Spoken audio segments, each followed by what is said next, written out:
Et bonjour à tous et bienvenue dans ce nouvel épisode de Bye Bye Patron, le podcast de l'immobilier de la liberté, des gros billets. Vous êtes au bon endroit si vous voulez faire des gros billets, si vous voulez voyager, si vous voulez de l'insolite, de l'exceptionnel. C'est ici que ça se passe. Et aujourd'hui, on a une invitée d'exception, une fois n'est pas coutume, en la personne de Claire Lambert. Ça faisait déjà un petit moment, je vous le cache pas, que j'ai enregistré cet épisode. Et c'est un épisode que j'ai adoré faire. La question à laquelle on va répondre aujourd'hui, c'est: est-ce qu'il est possible de se lasser d'une vie sous les cocotiers, d'une vie aux quatre coins du monde, payée pour habiter à Bali, en Tanzanie, au Mexique à Tulum? Voilà, c'est le parcours ce qui est arrivé à Claire. Donc elle va nous raconter un peu sa vie de nomade digital salarié. Donc c'est très rare en fait, mais elle était nomade digital salarié. Et comment, voilà, elle a décidé de basculer vers de la vie enchantée à la vie en chantier, en faisant une acquisition d'un très grand nombre d'appartements très très rapidement. Accrochez-vous, ceux qui achètent des appartements à une vitesse de l'éclair, là vous n'êtes pas prêts. Moi j'avais acheté 6 appartements pour 1 million d'euros l'an dernier. Et ben là, on est alors en montant, on n'est pas dans les mêmes proportions, mais en nombre, on sera bien plus haut. Donc voilà, ça fait super plaisir d'avoir beaucoup de gens en fait ont pour ambition de gagner beaucoup d'argent et de pouvoir voyager. Claire, elle a fait un peu le chemin inverse. Donc d'abord elle a voyagé et puis ensuite elle s'est rendue compte que 4 ans, 5 ans c'est long et qu'on aime bien quand même toujours avoir un chez soi. Donc c'est ce qu'on va voir avec Claire. Avant de commencer, j'ai plein de choses à vous raconter. Déjà donc merci pour tous les retours pour l'épisode sur ChatGPT, l'intelligence artificielle. Merci à tous ceux qui m'ont fait des retours. L'épisode il vous a bien plu, notamment notre chère Fabienne qui a fait carrément une story pour nous remercier et qui s'en sert maintenant. Donc merci à vous et merci à Jean-Briac pour justement son temps sur le sujet, son expertise sur le sujet. Ensuite, comme toujours, vous pouvez liker, commenter, partager. Mais bon, ça vous connaissez la chanson. Et non, je voulais vous raconter une histoire, c'est que j'ai un appartement qui s'est libéré.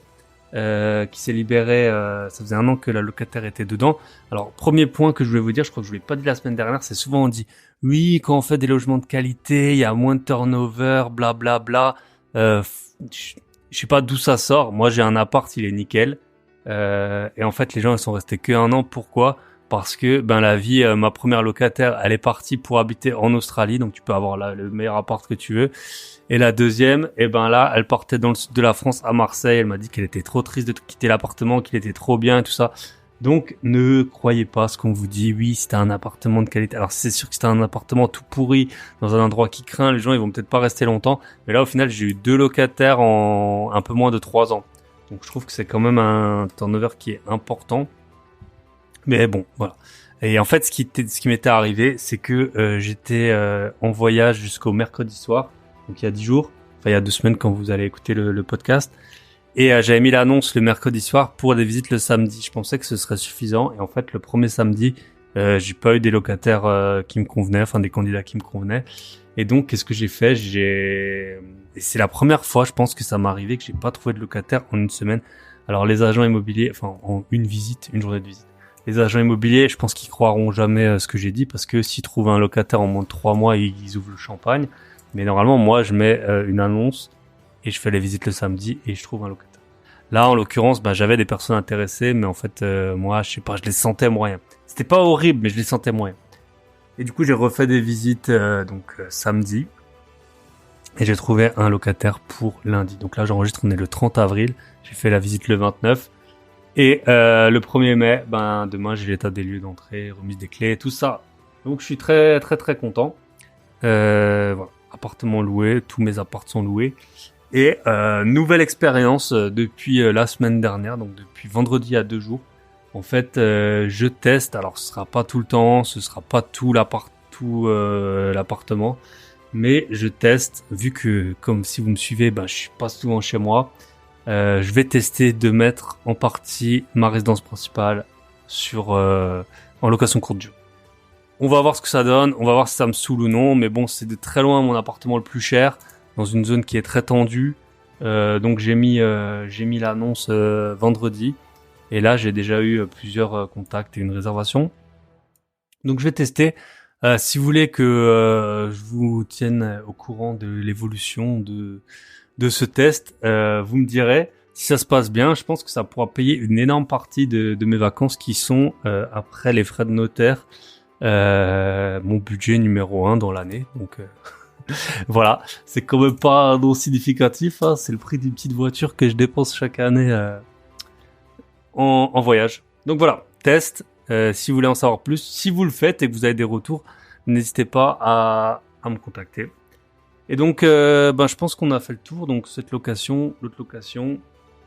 Pensez, surtout les non-résidents, c'est jusqu'au 25 mai que vous pouvez déclarer vos impôts. Et après, pour les sociétés, j'espère que vous avez transmis déjà tous vos documents à votre expert comptable. Voilà, on attaque avec Claire Lambert. Comme toujours, si vous voulez lancer votre podcast, si vous voulez m'appeler, si vous voulez faire des gros billets en négociant, ça se passe à un seul endroit. Et aussi, si vous voulez rejoindre le Club Invest, donc le club que j'ai cofondé avec mon associé, dans lequel on accompagne des débutants et des personnes un peu avec déjà quelques lots. Je pense que on est allé jusqu'à peut-être 8 lots. Donc si vous avez entre 0 et 8 lots et que vous souhaitez être accompagné, vous allez sur mon site www.grosbillets.com, GROBILLETS.com. Et voilà, vous pouvez m'appeler, vous pouvez apprendre à lancer votre podcast, vous pouvez nous rejoindre au Club Invest. Tout ça à une seule adresse. On attaque avec Claire. Je vous souhaite une très bonne écoute. Accrochez-vous parce que, comme je vous ai dit, elle a un parcours extraordinaire.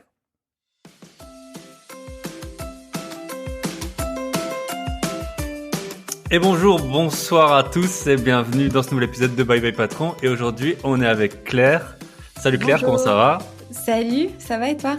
Ça va super bien. Je suis ravi de t'accueillir sur ce podcast. Aujourd'hui, on va parler digital nomadisme, gros investissements immobiliers, travaux, beaucoup de voyages, un peu la contrepartie des voyages.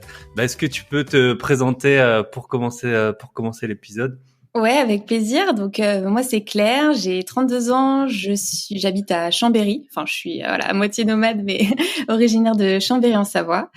Et du coup, je suis actuellement salariée en remote, ça veut dire que je télétravaille et puis je peux aussi travailler de n'importe où. Donc effectivement nomade, mais maintenant aussi dans l'investissement IMO, donc c'est un peu plus compliqué de voyager. Mais ouais, je kiffe autant les deux, donc Super intéressant. Pour commencer, j'aime bien que les invités racontent une anecdote un peu insolite qui leur est arrivée dans l'un de leurs métiers, alors soit au début de leur carrière ou soit plus tard. Ouais, et écoute, mon premier job en fait, j'étais expat au Brésil pendant 3 ans. Je travaillais pour, tu sais, les hypermarchés casinos. Là-bas, ils sont hyper développés. Et quand t'es français au Brésil, t'es un petit peu Dieu, quoi, parce que du coup, forcément, on a des études, plus longues, etc. Donc tout de suite, j'ai été manager de 6 personnes. Donc j'avais des personnes brésiliennes, 100% brésiliennes dans mon équipe, des hommes, des femmes. Et c'est sûr que le management c'était hyper particulier parce que on était dans une équipe d'analyse hyper poussée de chiffres, sauf que personne n'avait de formation Excel, donc c'était, si tu veux, c'était hyper bizarre. J'avais l'impression parfois de ramer quoi, et en même temps c'était à moi de m'adapter. Et je me rappelle, il y a un truc qui m'a vachement marqué et qui aujourd'hui me façonne. Enfin, en tout cas, je suis hyper d'accord. C'était une personne de mon équipe. En fait, j'étais frustrée parce que je lui dis, j'essaye de la motiver pour avoir une augmentation ou en tout cas grandir dans les échelons. Et elle me dit hyper calmement, mais tu sais, moi, ça me va très bien. Mon salaire, j'ai pas du tout envie d'évoluer. Ça me laisse assez de temps pour passer du temps avec mes enfants. Le week-end, je travaille pas, etc. Et sur le coup, je me suis dit, putain, mais comment c'est possible d'avoir peu d'ambition comme ça, quoi. Enfin, j'étais, je savais pas quoi faire. Et en fait, avec le recul, aujourd'hui, mais je me dis, mais elle a tellement raison, cette personne. Enfin, je revois encore, me dire ça, et c'est exactement ma philosophie un petit peu aujourd'hui. Alors, bien sûr que j'ai de l'ambition, j'aime, mon job et tout me correspond. C'était la voie que j'avais choisie, le marketing et tout, mais voilà, je suis totalement d'accord avec le fameux livre de Tim Ferriss, la semaine de 4 heures, et puis le ratio temps. Enfin, on le voit aussi dans l'IMO, temps, énergie, tout ça. Donc je suis trop d'accord, et avec le recul, je me suis rendu compte il avait tout compris, quoi. Ah, t'as la blague du pêcheur mexicain là, je pense que tu connais. Là, non ça résume ma vie, ma vie. Voilà. Ah ouais, j'ai kiffe. En gros, voilà, Ouais. c'est un pêcheur qui est content d'être au bord de la plage et quelqu'un lui dit qu'il faut qu'il travaille, et après s'il travaille beaucoup, il pourra de nouveau être au bord de la plage. Tout à fait. Super intéressant. Tu peux donc nous raconter. Là, t'as dit que t'as 32 ans. Ouais. Donc, Oh là t'es tout de là. suite parti à la fin de tes Déjà. études. C'était Ouais. donc t'as fini À vers Sao Paulo. 23, 24 ans, je suppose. Alors moi j'ai fait prépa école de commerce, donc ça Ok. pareil, les études avec le recul, je me dis pourquoi tout ça, tu vois, mais enfin ça forcément ça m'a aussi ça ouvre des portes, hein, mais ouais, 25 ans je pense, si je dis pas de bêtises, entre les stages de fin d'études, tout ça. Et en fait j'ai fait ce qu'on appelle un VIE. C'est une sorte de programme qui est un peu sponsorisé par le gouvernement, enfin Business France, qui encourage, qui aide à partir à l'étranger, parce que quand tu intègres un groupe dans lequel tu n'as jamais été, en général, c'est un peu galère d'être muté à l'étranger. Il faut faire tes preuves d'abord au siège et tout. Et du coup, normalement, c'était pour 1 an, renouveler une autre année, et la 3e année, parce que tu peux pas faire plus de 2 ans, j'ai été employée en local. Ok. Donc, Avec un salaire différent, des conditions différentes, je ouais, suppose. alors j'ai réussi à maintenir plus ou moins, mais quand un Ok. VIE, c'est le top. T'as l'appart en plus, enfin, bien centre-ville, quoi. T'as les billets d'avion payés, l'assurance, enfin, c'est hyper bien. Beaucoup d'avantages, Ok. effectivement, ouais. Donc tu Et recommandes les VIE pour les une petite, plus jeunes. ah ouais, carrément. Mais c'est incroyable. Et puis, ouais, après, du coup, t'as aussi plein de portes dans la boîte pour être muté dans d'autres pays, tout ça. Mais d'ailleurs, je sais pas si ça m'a aussi permis. Enfin, quand t'es en vie, tu ne payes pas d'impôts, donc c'est un salaire net. Et du coup, quand je suis rentrée en France, pour la petite anecdote, j'avais pas de. Enfin, c'est un lien avec l'IMO parce que du coup, c'est aussi comme ça que je me suis lancée. J'avais pas eu le prélèvement à la source pour mon premier emploi parce que du coup, je pense qu'il y avait pas l'historique comme j'étais au Brésil. Et du coup, j'ai payé ma première année d'impôt cash. J'ai vu mon relevé d'impôt, j'ai fait ah ok, c'est ça la France, super. Et c'est là où j'ai cherché comment payer moins d'impôts. Voilà. Je voyais le podcast de Camille, elle disait comment être riche. Moi c'était comment payer moins Comment d'impôts. Ok. Et C'est voilà. la première fois, tu vois, je pense qu'on est au 107e épisode et c'est la première fois que quelqu'un a eu cette motivation au départ Oh punaise. Non. euh, Alors ouais, je m'intéressais déjà un peu à hmm. l'immobilier, mais si on revient sur mon parcours, tu verras que ça a malheureusement conditionné mon premier investissement, en l'occurrence dans le Pinel. Voilà. Bah écoute, de toute façon, il y a un moment il faut se lancer, hein. Après, on peut toujours, Oui. c'est toujours plus simple. Enfin, c'est toujours mieux de se former d'abord, mais bon, de temps en temps, on en Et a ouais. fait tous des boulettes. Voilà. Moi, j'ai fait une erreur. J'en parle assez rarement, mais j'ai fait une erreur qui en était pas une vraiment, mais j'ai été mal informé, malgré avoir demandé, alors que j'avais demandé plein de fois, qui m'a coûté 70 000 euros pour solder un emprunt. À des conditions qui étaient Ah. mauvaises, enfin des conditions qui étaient floues, qui se sont éclaircies bien après que j'ai signé. Donc oui, voilà. Parfois, on a beau tout lire, il y a des interprétations qui se font différemment, et puis il y a des des contextes qui évoluent Ouais. différemment. Et bon, on nous dit qu'on nous y reprendra pas. On dit Ouais. quand Ah t'es jeune, il faut, t'apprends hein, il sans faut se appliquer, planter. et quand t'es vieux, t'appliques sans apprendre. Ouais. Je sais pas si c'est vrai, mais on essaie en tout cas d'éviter ça. Ok, bah super. Donc t'as fait le Brésil. Tu parlais déjà portugais. Pas du tout. Alors ça, mais d'ailleurs, moi, j'étais nulle. Enfin, j'étais nulle. C'est vrai que j'ai toujours bien aimé l'école, donc mais les langues, c'était vraiment le truc. J'étais partie à Londres en stage. Je suis revenue. Je crois que ça avait rien changé. En plus, en prépa, tu sais, il y a vraiment du niveau, quoi. J'étais avec des gens bilingues, trilingues. Ouais, tu Et vois, dans les écoles, là, elles ont les scores TOEFL ou je sais plus. Enfin, ouais, elles l'affichent oui. clairement. Ouais, voilà, nos Ouais. élèves, ils ont 900 points Ouais, mais tout au ça pour TOEIC et tout encourager ça. ceux qui galèrent, parce que pour le coup, le portugais, c'est la première langue en fait que j'ai apprise sur place. Donc, je pense que ça change tout en fait, parce que c'est la seule langue où j'apprenais pas un mot en français et comment ça se dit en traduction. T'apprends un contexte, donc t'arrives sur place, le mec il te dit une phrase, tu comprends rien, et puis au fur et à mesure du temps, tu comprends un mot, deux mots, trois mots, et en fait il y a même des trucs à la fin. Au bout de 6 à 8 mois, je pense qu'on était tous plus ou moins bilingues, mais un truc de fou, hein, alors que moi l'anglais c'était toujours au bout de 4 ans, c'est pas ça. Et en fait, ouais, limite, j'avais du mal quand on me disait ça veut dire quoi, comment on dit en français, à refaire la traduction. Et je pense que ça change tout quand t'es là avec ton petit carnet à apprendre tous les membres du corps, tu sais, le vocabulaire par thème. Enfin, c'est complètement contre-productif pour moi en tout cas. Donc voilà, ne soyez pas désespérés, Pour il y a beaucoup toujours des d'auditeurs, je solutions. pense que beaucoup d'auditeurs ont eu du mal. Voilà, moi, je travaille pas mal en anglais, mais bon, c'est vraiment que quand j'ai pas eu le choix, j'étais aussi toujours nul. Bah faut le contexte, ouais. J'étais aussi. Ou alors, faut rencontrer l'amour, hein, l'amour qui parle que Ah ça une autre motive. langue. Ça motive. Ok, donc t'as fait 3 ans au Brésil Ouais.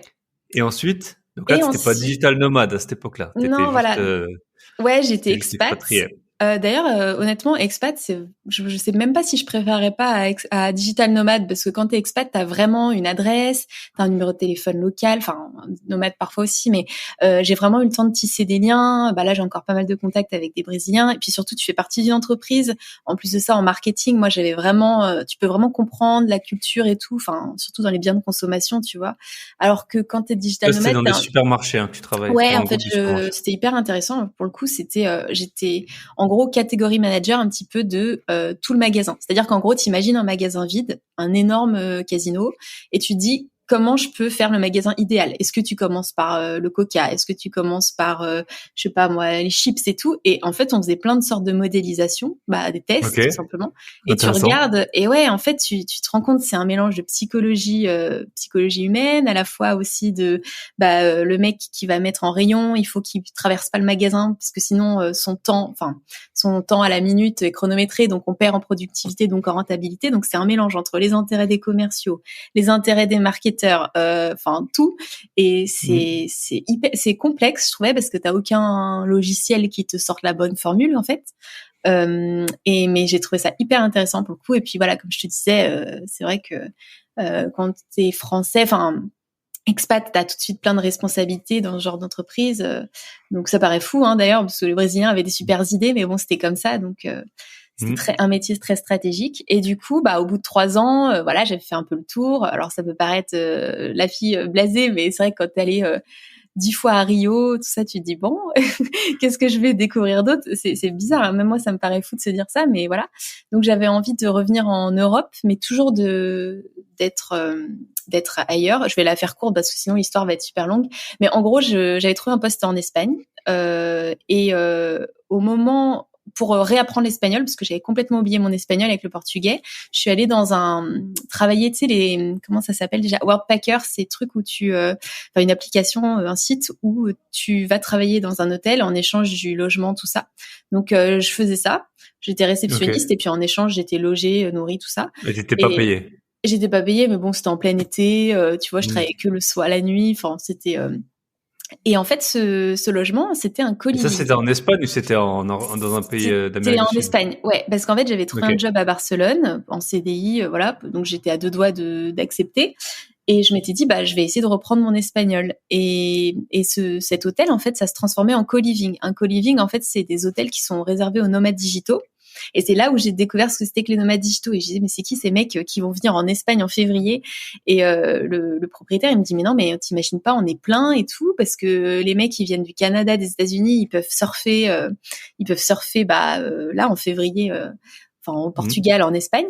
Et du coup, c'est comme ça que j'ai découvert les nomades digitaux. Et première petite étape, j'avais essayé de lancer ma boîte pour développer ce type de concept, mais en Europe, enfin dans toute l'Europe, une sorte de franchise. Et c'est là où je me suis rendu compte qu'en fait l'entrepreneuriat, j'aimais bien, mais j'ai tellement interviewé de nomades qui étaient dans leur piscine, tout ça, que j'ai plus eu envie moi d'être nomade. Et je me suis dit, si je commence à lancer ma boîte et tout, ça se trouve, bah déjà ça va pas marcher, ou alors ça va marcher mais dans 3 ans. Et l'envie de voyager était plus forte. Du coup, bah j'ai trouvé un job en CDI et je suis partie pour l'aventure En nomade. Espagne. Non, du coup, non, du En coup, comme France. je pouvais aller un peu n'importe où, on a commencé par Bali. On est Donc allé là, tu as 3 mois à trouvé un Bali. emploi en France. C'était un emploi d'une Ah société oui, alors française. excuse-moi. Ouais. En fait, c'était un emploi effectivement dans une start-up française. Donc c'est une start-up qui fait des cartes postales personnalisées. C'est une application. Enfin bref, je suis responsable marketing. Sauf qu'effectivement, depuis avant le Covid même, on pouvait déjà travailler d'où on voulait. Et en plus de ça, il y a un truc qui est cool aussi, c'est qu'on travaille en asynchrone. Ça veut dire qu'on peut choisir un peu nos horaires.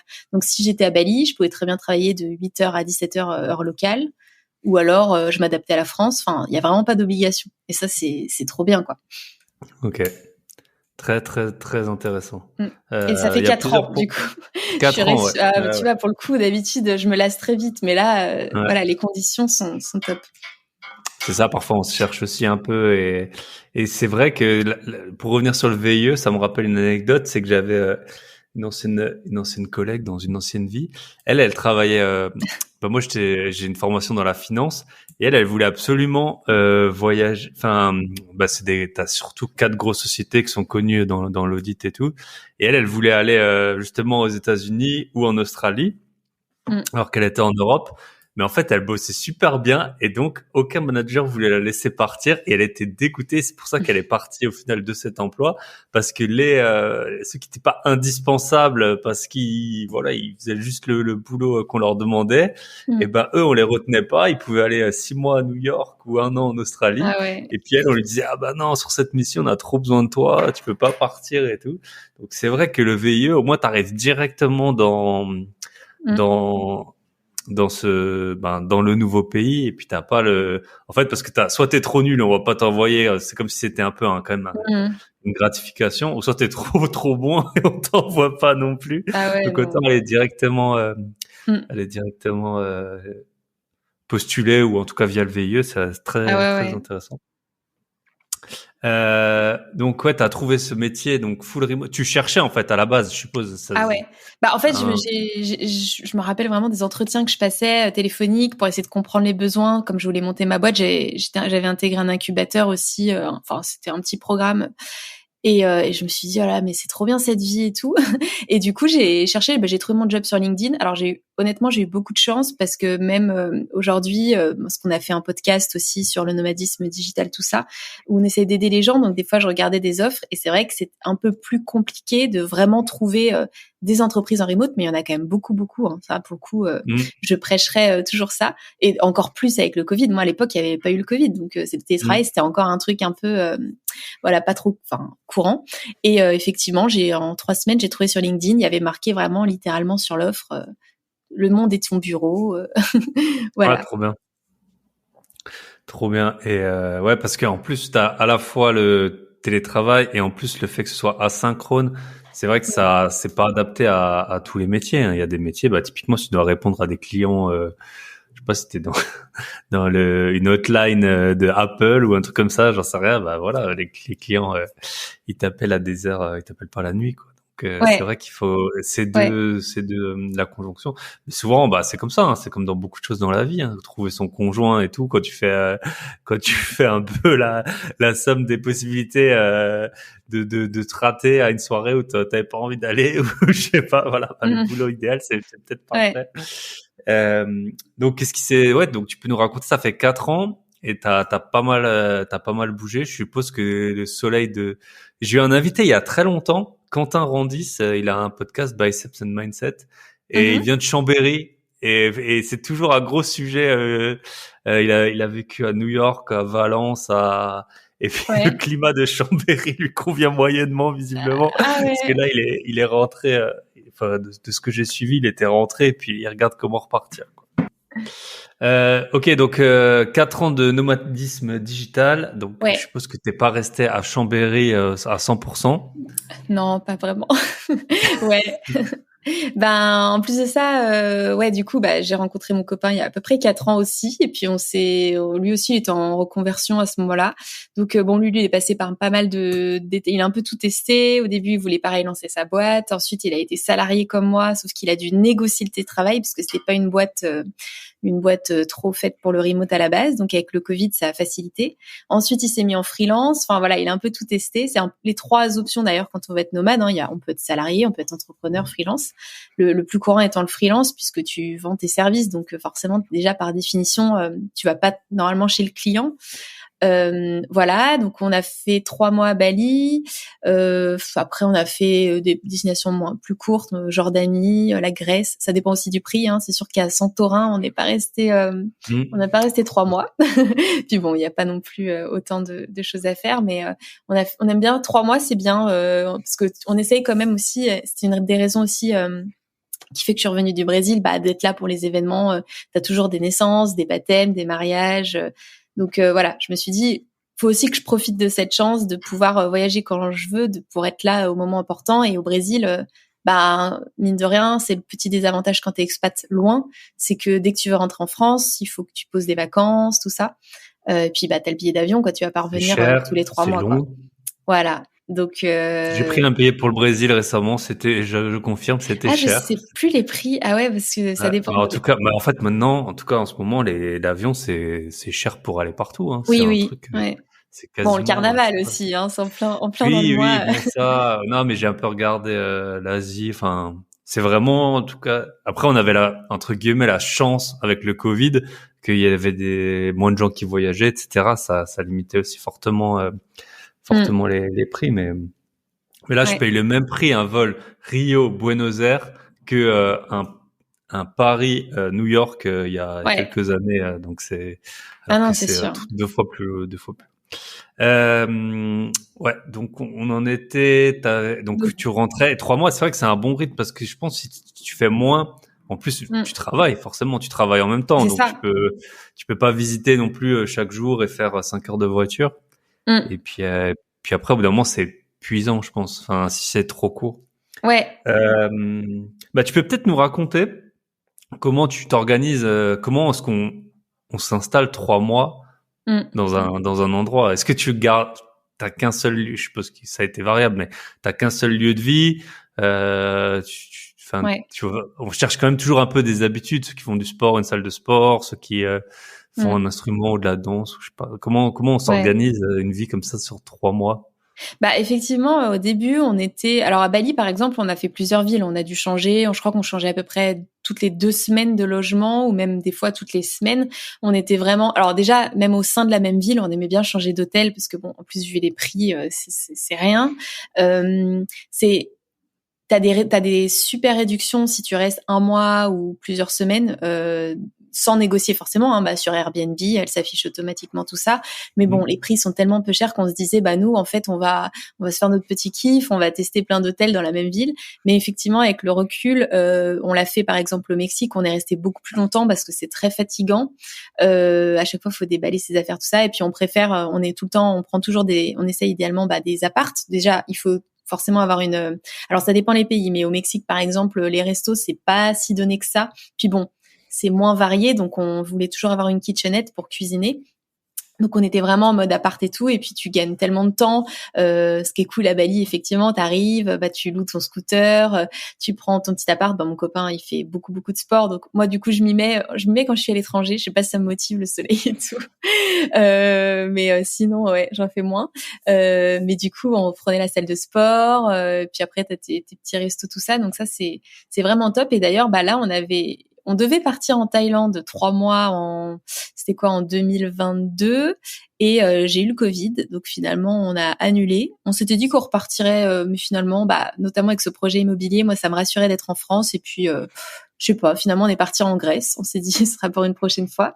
Mais du coup pour le coup on s'était dit on allait peut-être rester 2 mois sur la même île, dans le même logement, tu vois. Parce que vraiment, c'est assez fatigant. Des fois, en fait, il y a vraiment on était frustrés au début, surtout moi, de voir, par exemple, en Grèce, on rencontrait des gens, ils faisaient une île toutes les semaines, ou même tous les 3 jours. Et nous, on était là, nous, ça fait un mois qu'on est là, on a vu 2 plages. Mais en fait, on va pas rechercher forcément tout visiter. Au contraire, maintenant, des temples hyper connus au Mexique, on n'a pas voulu le faire parce que trop touristique, un peu controversé, tout ça, machin. On va vraiment rechercher un cadre de vie, un cadre de vie, des températures sympas alors qu'il fait froid en France. Mais je pense que ça, c'est à force. T'es plus dans le checklist, tout ça. C'est vrai que ma mère voyage beaucoup et c'est un bon conseil qu'elle m'a donné une fois dans la vie, c'est ne pas tout voir. C'est ok de pas tout voir quand t'es C'est à un ça. endroit parce que sinon, Et puis surtout, tu le fais mal. Soit tu fais mal et puis toi au bout d'un moment t'en as assez quoi. Donc Et puis je pense que j'apprends rien, mais les plus beaux endroits, c'est jamais ceux les plus connus. C'est toujours des trucs où t'es tombé par hasard parce que tu cherchais ton resto, ou un guide, le propriétaire du Airbnb t'a montré et tout. Et du coup, on va plus se laisser porter. Ok.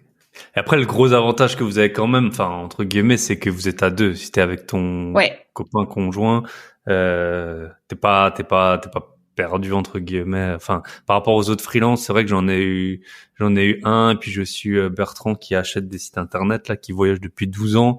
Tu vois que c'est un autre rythme, hein. Enfin, t'as beaucoup de temps seul quand t'es freelance tout seul, digital nomade, et puis après, visiblement, il y a des endroits où les gens se rencontrent. Ouais. Ouais, bah les hubs nomades, effectivement, Chiang Mai. Après, j'en vois plein qui voyagent tout seuls et je pense que ça doit Mm. vraiment pas être un frein. Moi, avant de rencontrer mon copain, je voyageais tout le temps toute seule. J'adore ça parce que du coup, t'arrives, personne te connaît, tu vois, y a pas d'a priori Mm. et puis Tu rencontres beaucoup plus de gens aussi quand ouais, t'es tout c'est seul. ça. Ah bah nous, ouais, il y a des gens qui viennent nous parler, mais bon, beaucoup moins quand t'es toute seule. Franchement, à chaque fois, j'allais dans les auberges et là, t'es sûr. Au contraire, des fois, c'était trop, quoi. J'étais là, non les gars, je vais pas sortir. Il y a trop de soirées et tout. Pas la cinquième soirée de C'est la ça. semaine. Ok. Donc en 4 ans, t'as été à Bali, Mexique, Zanzibar, t'as fait? J'ai fait. Bah là, on se pose beaucoup de questions. Enfin, on a essayé de ralentir au niveau environnement, impact environnemental, tout ça. Donc, je t'avoue que quand je fais la liste et tout, mais bon, voilà, c'était une période. Le but, c'est aussi de s'améliorer. Mais effectivement, il y a des années où, enfin, surtout la première année avant le Covid, j'étais allée en Jordanie, à Berlin, à Santorin. Maroc. Alors, d'ailleurs, Maroc, j'ai fait au bout de 2 semaines. J'avais même pas passé ma période d'essai. On est parti à Marrakech. Bon, comme je te dis, hein, dans la boîte, beaucoup voyageaient, donc ça allait pas être Mm. pénalisant. Hein, mais en fait, au contraire, maintenant, quand je voyage pas, les gens, ils sont un peu déçus. Ils disent c'est aussi ça, en fait, dans l'entreprise, on a plein de choses à se raconter, on a des échanges très riches parce qu'on partage chacun nos voyages. Et au début, j'étais un peu gênée de dire, bah, je vais partir. Forcément, on se dit, ils vont croire que je vais pas travailler et tout, alors qu'en fait, c'est un peu l'inverse dans ce genre de boîte. Et c'est pour ça que je recommande, dans l'idéal, c'est pas toujours facile, mais de trouver vraiment une boîte qui est native, remote. Il y a beaucoup de boîtes qui ont été forcées d'être en remote avec le Covid. Et forcément, ça se passe pas bien et les gens, ils critiquent le télétravail, mais parce que elles ont pas les codes, en fait. Donc, pour revenir à ta question, ouais, 3 mois au Mexique, bah, dès que c'est loin, ouais, on essaye. 3 mois à Bali. En Grèce, on a fait beaucoup 1 mois. On allait 1 mois à Paros, 1 mois. Là, on était à Zakynthos cette année. Et voilà. Est-ce que j'oublie des trucs Non. Après, un peu partout en France pour aller voir la famille. Encore une fois, c'est trop bien parce Mm. que j'ai pas besoin de poser de journée. Je peux y aller n'importe quel jour. Pareil pour les billets d'avion. D'ailleurs, tu peux voyager un lundi, un mardi, un mercredi. Bon, après, si c'est 24 heures, oui, tu poses un jour, mais 24 heures de vol. Mais et Zanzibar, j'y étais 1 mois effectivement. Bah, il y a pile un an, en février. Magnifique. Très intéressant. Et tu peux nous raconter un peu l'organisation justement du travail asynchrone, ça m'intéresse. Comment Ouais. t'es suivi, donc t'as dit que t'es dans le marketing, donc je suppose que en plus vous êtes sur les réseaux, j'ai déjà vu des pubs, tout ça. Mm. Donc tu dois contacter des influenceurs, je suppose, Ouais. enfin, ou en tout cas comment ça se passe, voilà, ce métier asynchrone. Est-ce que tu rends des comptes à quelqu'un? Comment? Est-ce que tu as des projets d'une semaine, un jour? Enfin, si tu peux un peu Ah, nous raconter ton organisation de ouais. travail. Alors en fait, on travaille sur Slack déjà, donc ça c'est super pratique. C'est une sorte de chat où tu as des notifs. Donc en fait, par exemple, si t'es off, enfin par exemple, je sais pas, t'es en décalage horaire, bah quand tu ouvres ton ordinateur, tu vois les notifs et tu y réponds. Donc c'est hyper pratique, beaucoup plus que des mails parce que c'est organisé par Canal. Donc t'as Canal sur différents thèmes et tout. Je pense que beaucoup de boîtes, même en pas remote, hein, utilisent Slack. C'est très connu dans les startups, tout ça. Et en fait, j'ai des réunions. Donc bon, là, on en a un peu plus. Maintenant, ça a un peu repris, mais avant, j'en avais peut-être 3 par semaine à des heures fixes. Et là, effectivement, il faut que tu sois présent. Mais la boîte, elle s'arrange toujours pour que tu sois à San Francisco ou à Bali, bah ça corresponde à tout le monde, quoi. Donc en gros, 14 Donc heures. c'est à midi ou 14 heures, ok. 14 heures. Ouais. Alors après, ouais, effectivement, San Francisco, je sais plus, mais je crois que c'est le décalage horaire un peu galère. Ouais, t'as Mais 10 heures, je pense, hein. J'étais il y a pas mm, super longtemps. C'est vrai que tu ouais. te lèves le matin toute la journée. J'avais mes concierges là, Airbnb. Il y a eu un problème sur ça. Bon, c'est bon, c'est réglé. C'était le problème, c'était déjà Ah réglé. ouais, c'est ça. Genre, il Bah, était trop bien. apparu, il était Ça réglé. prouve que, Euh, ouais. le temps que je me réveille. Ouais. Mais ça prouve que ça tourne, quoi. Mais à Bali, par exemple, c'était 20 heures pour moi, 14 heures en France. Donc voilà, il y a ces réunions. Et Mm. après, bah typiquement, voilà, là, tu vois, je fais l'immobilier des fois. Moi, en fait, ce qui est trop bien, c'est que il en parle justement, Tim Ferriss, dans son livre, ça m'avait marqué. Il dit, mais qui a dit que tout le monde serait super efficace de 8h à 17h? Moi, je sais que j'adore bosser le soir de 20h à minuit. Je suis hyper efficace, notamment parce que y a personne qui va me déranger avec des emails, des notifs et tout. Donc c'est vraiment mon moment focus. Et à l'inverse, après manger, bah voilà, tu vois, je préfère aller faire ma vie, mon shopping ou mes travaux, tout ça. Donc j'essaye d'équilibrer comme ça. En fait, c'est vrai qu'au début, le premier jour, tu te dis oh là là, mais des fois tu passes 8 heures sur un dossier et tout, et tu te dis mais personne n'a vu en fait, parce que t'es en télétravail. Et effectivement, moi mon boss il m'avait dit bah que tu mettes 6 heures, 2 heures, 1 heure, tant que le travail est fait, voilà. Donc au début c'est un peu frustrant parce qu'on t'a jamais appris ça. Mais je trouve ça génial d'être au résultat, à la mission, et pas au nombre d'heures, quoi. Okay. Je voyais au Brésil où c'était le seul job. Enfin, j'étais en stage en France, mais où il y en avait plein. C'était pause café, même moi la première, où t'as des moments où t'es pas efficace et en fait tu travailles pas vraiment 7 heures au final. Il y a peut-être au moins 2 heures, 2-3 heures sur les 7 où t'es un peu ailleurs, quoi. Enfin, moi perso en tout cas. Ouais, non, c'est vrai que et moi je le vois bien, surtout en ce moment-là, vu que je viens d'emménager, j'avais pas mal de trucs à faire dans mon appart, et mon niveau intellectuel, en gros, il est le matin, et après il recommence vers 17h, tu vois, jusqu'à 20h, et après en gros ça sert à rien. La plage 13h, 17h, je suis vraiment pas spécialement efficace, donc c'est pour ça que j'accroche des tableaux, je fais des trucs comme ça. Ouais, mais en fait c'est pour ça, pour une entreprise aussi, je pense que c'est bénéfique, parce que moi je sais que quand j'ouvre mon ordinateur, c'est que j'en ai envie. Enfin, c'est jamais forcé ou quoi, c'est toujours c'est bon, je suis déter et on y va. Et c'est pour ça d'ailleurs que voilà, moi le salariat, je critique pas autant que ça peut être critiqué. Je pense qu'il y a 2 types de salariat. Effectivement, il y a le salariat où on t'oblige à rester sur une chaise, on va te fliquer et tout. Nous, le télétravail, alors sauf si je tombe de haut, mais on n'a pas du tout de truc qui va monitorer combien de temps on reste devant l'écran. Il nous faut confiance. Et c'est pour ça que le CDI, moi, je le vis super bien. J'ai une liberté énorme, quoi. Ouais, c'est sûr. Puis bon, j'avais fait un épisode, on en a parlé un peu en off, là, sur le bonheur est dans la rat race. C'est vrai que quand t'es entrepreneur, tu fais plein de trucs qui sont hyper chiants, quoi. Enfin, tu fais de l'administratif, tu fais la compta, tu relances les gens, alors bon, tu peux tout déléguer à une certaine échelle, mais en fait, tu fais ta zone de génie et tout, t'y es très peu de temps. Alors que quand t'es en CDI, il y a plein de gens autour qui font des trucs, qui font ces tâches, et puis toi, tu fais que le truc que t'aimes bien, quoi. Enfin, si t'as trouvé le truc que t'aimes bien, tu fais que ça.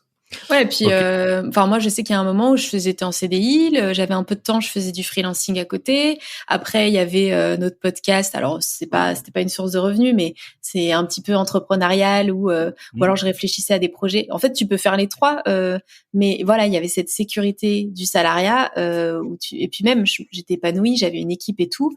Du coup, dans les moments où j'étais plus sur des projets entrepreneuriaux où j'étais seule et je me sentais seule, bah tu vois, les deux, ça s'équilibrait. Et moi, en tout cas, je vivais bien d'avoir plusieurs trucs en même temps, tu vois. Je misais pas tout sur un projet. Mais voilà, chacun. Ouais, c'est une question qui est très intéressante. C'est pourquoi, donc t'as un livre qui est connu de One Thing, où en gros le pouvoir du focus, ou je sais pas, que c'était sur un projet, ça va mieux marcher. Mais c'est vrai que on est un peu, enfin souvent les invités, on est un peu tous hyper actifs, et se focaliser sur un truc, c'est très très compliqué, hein. Et moi le premier.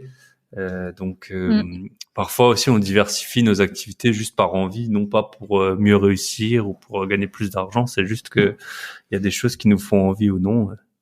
Typiquement, avec mon associé, on aide des membres à investir. Le retour temps, temps, argent, on le fait pas pour ça. Ça nous fait très plaisir de les aider, mais et ça nous fait très plaisir de partager avec eux. Mais tu vois, il y a des activités comme ça qui sont plus efficaces que d'autres. C'est pas pour ça qu'il faut les abandonner. Top. Alors, on va encore juste fermer la parenthèse du digital nomadisme. Donc toi, ça fait 1 an que t'as plus trop voyagé, à part la Grèce, si je dis pas de bêtises. Ouais, le dernier voyage, c'était en mai 2022. Ok. Est-ce que tu peux nous dire ton ressenti? Maintenant, t'as pas mal bougé. T'as été à Bali, t'as t'as été au Mexique, c'est un peu les zones qui sont connues. C'est vrai que Ouais. t'as des youtubeurs connus qu'on voyait beaucoup dans ces coins-là et que en fait maintenant on les voit, ils sont plus qu'en France. Est-ce que t'as l'impression, ouais, peut-être que t'es arrivé au bout de Mm. quelque chose, ou comment tu vois Bah, un peu cette vie de voyage par rapport à ta vie actuelle? ouais. Bah, écoute, justement, j'ai eu un peu une prise de conscience. Je sais pas si c'est une crise existentielle, mais j'étais vraiment, je me posais plein de questions, justement, en fait, au moment où j'ai été, bah, je vivais un peu la vie dont j'avais rêvé. C'est-à-dire, j'étais, je sais plus, je crois que j'étais à Fuerteventura ou au Mexique, mais en gros, bah, je travaillais le matin, j'avais l'après-midi, j'allais à la plage. Tu vois, j'avais pas trop de boulot. Enfin, j'avais du boulot, mais il se ressentait pas parce que bah voilà, tu choisis tes horaires et tout, tu t'organises comme tu veux. J'allais de plage paradisiaque. En gros, mes questions de la journée, c'était bah on va à telle plage ou telle plage, laquelle est la plus bleue, enfin l'eau la plus bleue. Et en fait, déjà effectivement, je pense que je me suis un peu lassée. Je pense que le voyage c'est indispensable, ça te permet de te comprendre, enfin de te connaître et tout ça. Il y a pas de. Mais moi, j'étais arrivée à un stade où je pense que j'avais un peu. Alors, on n'arrête jamais de se connaître, de se découvrir, mais en tout cas à travers le voyage, moi c'est bon, ça faisait longtemps. Et surtout, en fait, j'ai eu un peu une prise de conscience où je me suis dit, mais qu'est-ce que j'apporte en fait? Parce que oui, on dit toujours, on valorise toujours les gens qui sortent de la rat race pour aller partir au bout du monde tout plaqué et puis vivre les pieds dans l'eau. Mais moi, je me disais, ouais, mais c'est finalement, est-ce que c'est pas un peu égoïste parce que j'apporte rien au monde. Moi, je m'apporte des souvenirs. D'ailleurs, j'avais lancé un blog et tout en me disant, bah, je partage et tout, mais je me suis dit, oui, enfin bon, t'apportes pas non plus au monde, voilà, comme c'est pas non Mes plus. photos, ma C'est des plage, petits mes pieds. conseils. Ouais, Ouais, voilà. tu Non, peux mais donner des je conseils, pense bien que sûr. c'est bête, hein, mais inconsciemment, tu vois, d'écrire, enfin, de matérialiser le truc, ça me rassurait.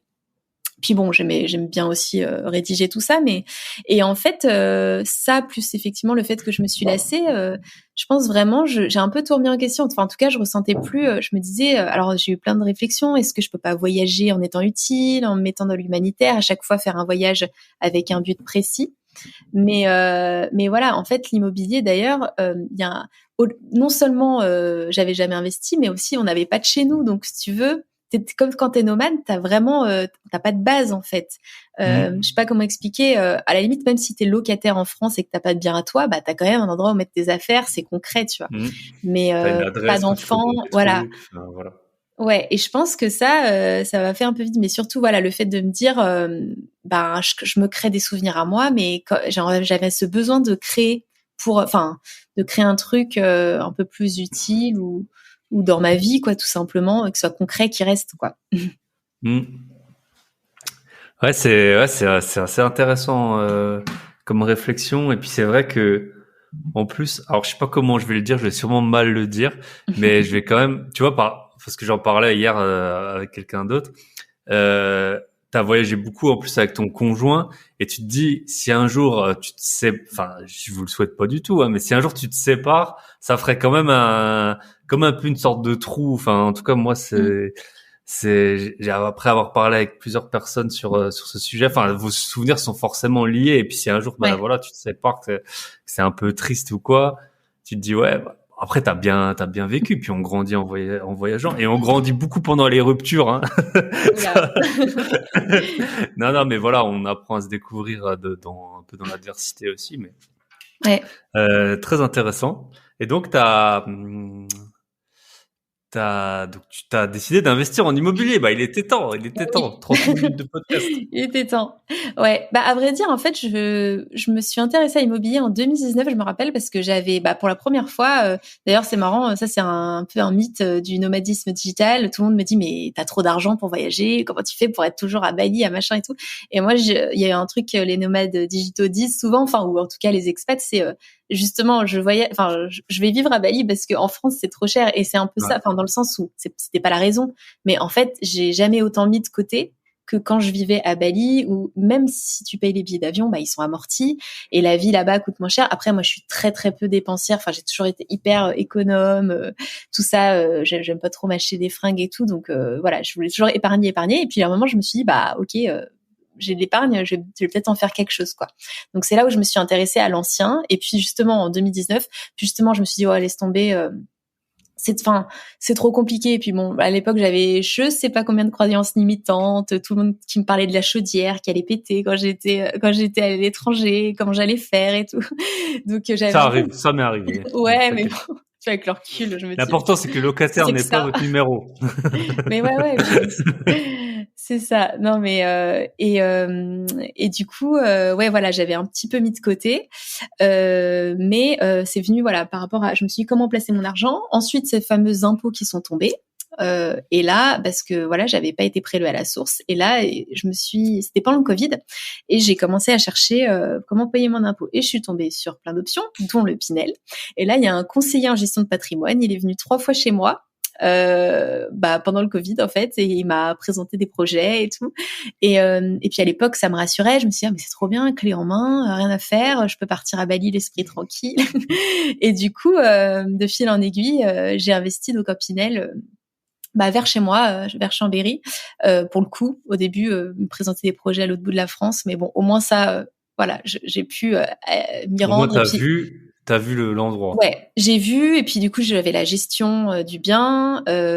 J'ai très peu de travaux, mais voilà, j'ai géré le peu de travaux que j'ai eu, enfin mettre une cuisine. Et puis ouais, effectivement j'avais la gestion locative. Donc concrètement j'ai vu qu'en tout cas pour un bien c'était vraiment pas la mer à boire. Maintenant pour plus je dis pas, hein, je délègue, mais et voilà. Et je sais pas si j'embraye sur ce qui s'est passé avec ce Pinel, mais Ouais, tu peux donc. Voilà, le en fait, Pinel. T'es pas la première invitée qui en a eu. mais alors ouais, un truc Mais par je pense contre. l'avantage que tu as eu enfin, je sais pas à Chambéry à quel niveau sont les prix, mais en tout cas en Savoie ils sont assez élevés. Et je pense que le Pinel c'est moins grave dans Dans les dans grandes les villes. villes où c'est élevé en tout cas. Ah bah en tout cas, alors d'ailleurs pour la petite anecdote, pour l'anecdote, j'avais mon banquier qui m'a recommandé, qui m'a appelé, qui m'a dit oui j'ai une personne qui cherche et tout, et ma locataire, j'ai mis l'annonce pour voir, je crois que j'ai eu 100 demandes, enfin j'ai eu un truc Pour la location. Ouais, pour la location, pardon. De toute façon, loyer plafonné, tout De toute façon, ça. c'est neuf et loyer plafonné, donc Il je y veux avait dire, il y a vue un sur moment. la montagne enneigée. Enfin, c'était magnifique. Enfin, même moi, j'aurais trop aimé y vivre et tout. Mais bon, du coup, maintenant, je sais qu'il faut pas fonctionner au coup de cœur. Et du coup, il m'a recommandé. Et moi, je sais pas si je referais parce que ça s'est bien passé. Mais elle gagnait 1 200 euros. En fait, elle était à 80% ou 70%. Et le loyer était à presque 800 euros. Enfin non, c'était un truc comme ça. Sauf qu'elle avait un peu d'épargne et tout. Et du coup, je l'ai choisie comme locataire. Euh, et par contre, tous les 5 du mois, enfin, je sais plus quand est-ce qu'elle devait payer, elle m'appelait à 10 heures du matin. Est-ce que vous avez bien reçu le loyer? Enfin, limite, c'était trop, tu vois. Donc, j'ai jamais eu un seul problème. Au contraire, elle était vraiment, en fait, elle avait les larmes aux yeux quand je l'ai acceptée parce que personne ne voulait lui prêter un aussi grand appartement. Bon, après, elle était toute seule. Là, c'était un T3, mais bref. Tu vois, comme quoi, bon, j'ai pas encore, je croise les doigts, eu de mauvaise expérience avec les impayés, mais comme quoi, en tout cas, dire que c'est l'exemple, enfin, comment dire, le contre-exemple aussi, qui C'est montre que, l'exception qui confirme la règle, puisque moi j'en ai eu ouais. deux. Je vais faire un épisode top 10 des locataires. Oula. Et les, alors je vais le dire, hein, moi c'est mon expérience, hein, c'est pas une règle, mais c'est les mères de famille qui ont tout juste ou pas assez ou des situations précaires, c'est avec elles que j'ai eu des problèmes à chaque fois. Enfin, voilà, là j'ai une locataire qui paye pas, elle a payé 1 mois. Bon, la Visa le paye, hein, merci. Oui, voilà, j'allais merci dire. l'État. Et elle m'a dit c'est le plus beau jour du mois où je sais pas, ça m'a refait ma journée. Vous êtes trop. Enfin, elle m'a envoyé 10 000 remerciements. Bah oui, tu m'étonnes. Elle allait habiter 3 ans pour 500 euros. Donc voilà. Et là, typiquement, il y a de nouveau un gars qui m'a demandé un peu de faire. C'était même pas trop la charité encore, mais après, voilà. Moi, je suis quelqu'un qui fait très vite confiance aux gens. Et dans la vraie vie, dans le locatif, j'ai pas. Ouais. Après, ça m'a servi plein de fois. J'ai délégué plein de travaux enfin, j'ai fait plein de trucs où des gens ils seraient devenus fous, avoir le peu de contrôle que j'avais sur des gens et tout. J'ai acheté des voitures revendues, souvent dans la confiance. Parfois, voilà, si on a la visa, c'est très bien. Tant mieux. Là, t'as aussi une bonne expérience. Mais en tout cas, moi, je sais que maintenant, je fais, c'est triste, mais je fais plus de, Ah ouais, non, mais là, je fais plus de, mais c'est triste, tu vois, parce que je te dis, demain, moi, j'ai 200 000 euros, je veux lancer ma société, dont, tu sais, je change complètement de domaine, j'ai 200 000 euros sur un compte, je veux être locataire pour raison X ou Y. bah oui. Bah, en fait, tu trouves pas de logement. Enfin, moi, quand je mets une annonce, j'ai 10 messages, c'est triste, mais celui qui est entrepreneur ou quoi, et souvent, il passe après, peut-être pas en dernier, mais il passe pas en premier. Et Ah puis, non, mais bah pareil, hein, ouais, ouais. Moi, et ça, CDD c'est un moyen, très quoi. bon point, je pense, qu'on peut dire si vous envisagez de lancer votre société, de changer de boulot et tout. Franchement, soyez propriétaire de votre résidence principale parce que tôt ou tard, sinon, ça va être l'enfer. L'enfer. Ou Et si vous arrivez salarié à un en truc, remote. ou salarié en remote. Non, ouais, non, mais c'est vrai. Non, Parce mais que je vais pas faire de la pub, j'ai rien non, non, tu mais vois, c'est bien pas ma sûr, boîte, non, mais non, mais c'est vrai que, si t'es ouais. salarié, ouais, si t'as un CDI et tout, c'est très bien. Mais sinon, je sais pas, si t'es en couple, t'as un enfant, t'as besoin de louer un Mm, truc. Si t'es en CDD, moi j'ai un très bon pote à moi, il était interne en médecine, c'était que des CDD.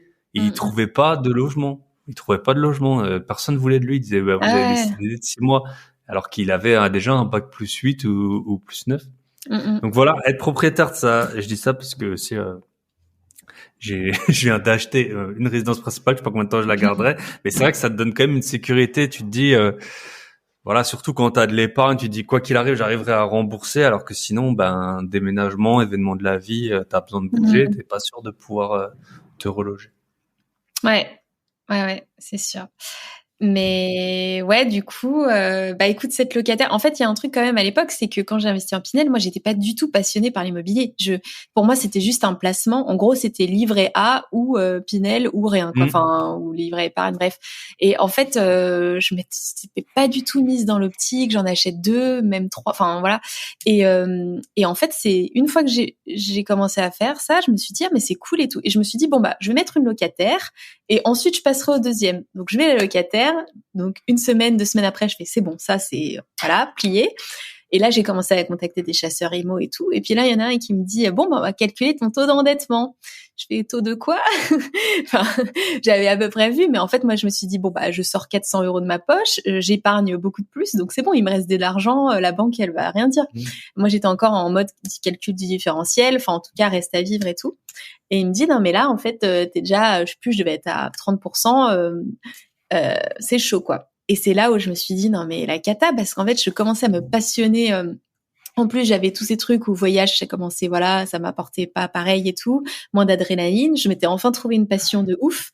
Je te jure, j'étais jalouse des gens qui allaient à Casto dimanche. J'étais là, mais moi, j'aimerais trop pouvoir avoir un bien à rénover comme eux. Mais en gros, je me suis mise dans une situation où j'avais tout. J'avais, enfin, tout pour bien investir dans le sens où j'avais le temps grâce au salariat en remote.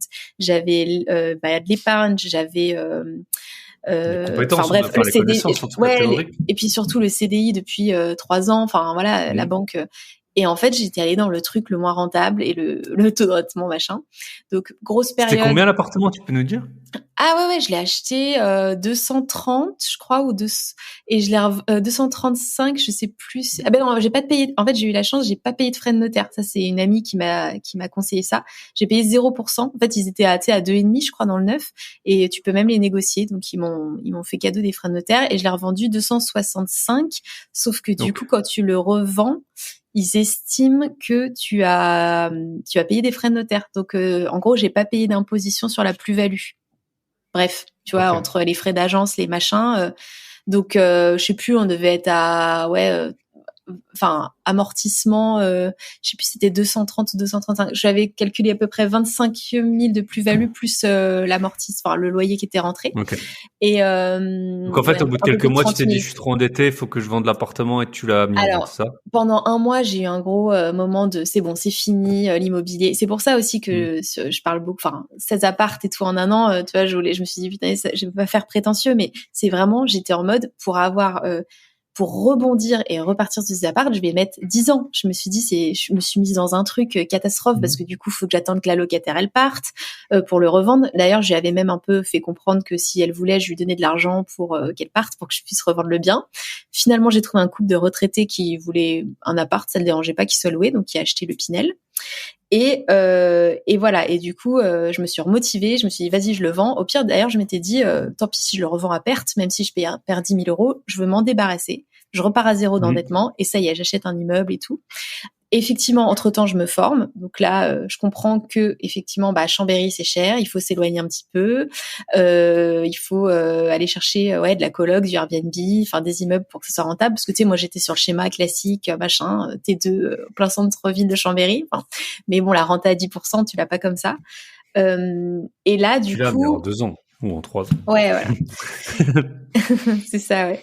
Ouais, après le Airbnb, voilà, c'est un peu tout le dilemme. Hein. Là, par exemple, je regarde pour faire du Airbnb à Chambéry, je pourrais arriver à des rentes pareilles que les immeubles. Mais avec le Pinel, tu peux pas, je pense.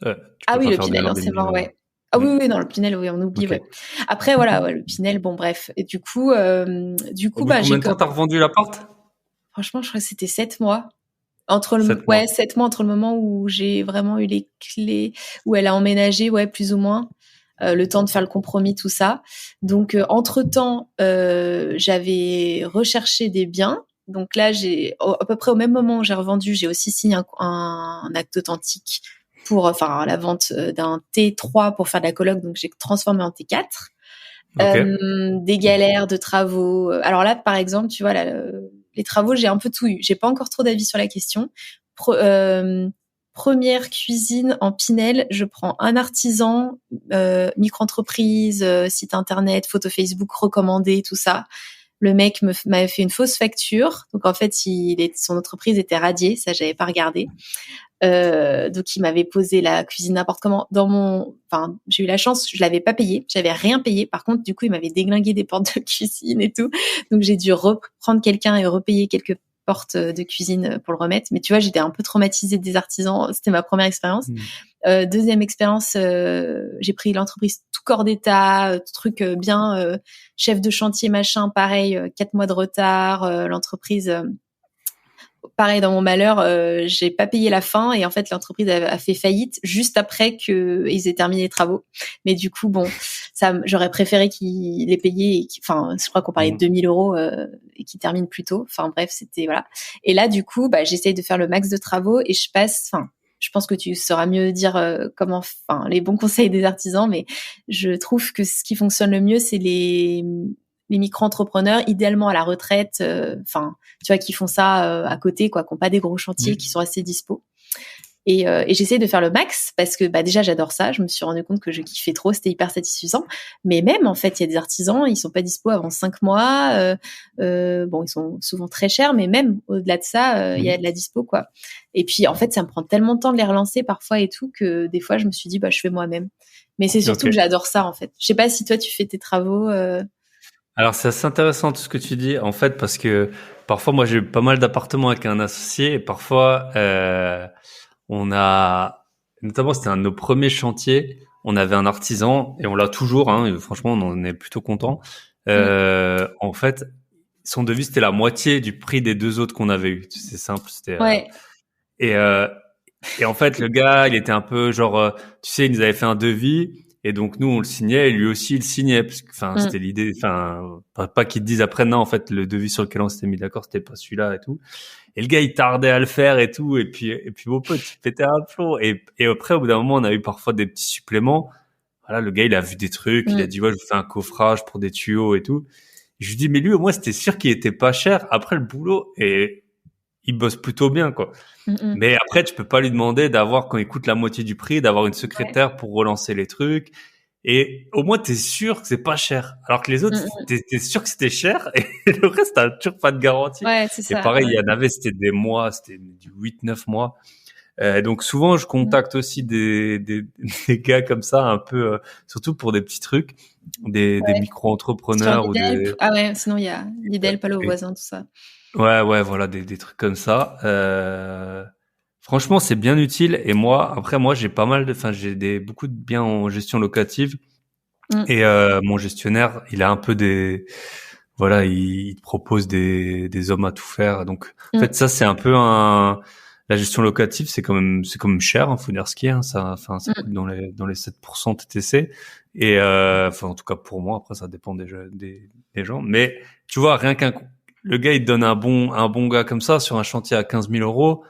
bah en fait en gros, il t'a remboursé 3 ans de gestion locative, tu vois, par rapport à si toi tu payais 20 ou 25 000 ou si t'avais un mauvais gars. Ah bah oui. Donc rien que pour ça, ton gestionnaire locatif, il a quand même pas mal de valeur. Mm. Et, euh, et oui, donc et après, faut beaucoup relativiser. Bon, moi j'ai pas mal délégué parce que c'est vrai que j'ai pas le temps et j'ai des biens un peu partout.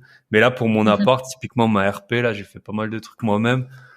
Bah, en fait, ce qu'il faut, c'est les bons outils. Enfin, en tout cas, pour moi, c'est ça. Tant que t'as pas les bons outils, tu Ouais. galères. Tant que t'as pas la bonne clé, le bon truc. Mais après, une fois que t'as le bon matos, t'es bien. Mm.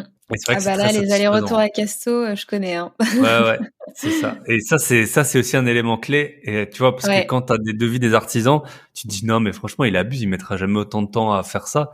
Mais rien qu'à aller au magasin, Mm, moi, j'oublie tout le temps des trucs. Quand j'y vais, alors peut-être je suis un con, mais quand j'hésite, je prends souvent les petites pièces, je les prends toutes, ou tu vois, les vis, les trucs, les charnières. Bien sûr, je perds le ticket, ou donc je les ramène jamais. Donc, Ouais, voilà. on est pareil. le Ouais. l'artisan, lui, ben il sait quoi acheter, il a son fournisseur, il fait son truc, et puis Mm. mais Ouais, et puis les mais finitions, c'est quand même une technique aussi, je trouve. Enfin, ah moi, ouais, je bah pense que c'est je fais sûr, hein. des trucs, voilà, ça va, mais je suis sûre que ça pourrait être encore mieux, 1000 fois Ah mieux. ouais. C'est même pas, c'est bête, mais des trucs de peinture, tu vois, passer le rouleau, je trouve que, enfin, c'est pas, Quand c'est un vrai peintre, ça se voit, hein, ça se voit voilà, que. exactement, tu vois. Oui, je le fais, mais après, t'auras jamais le même rendu, quoi.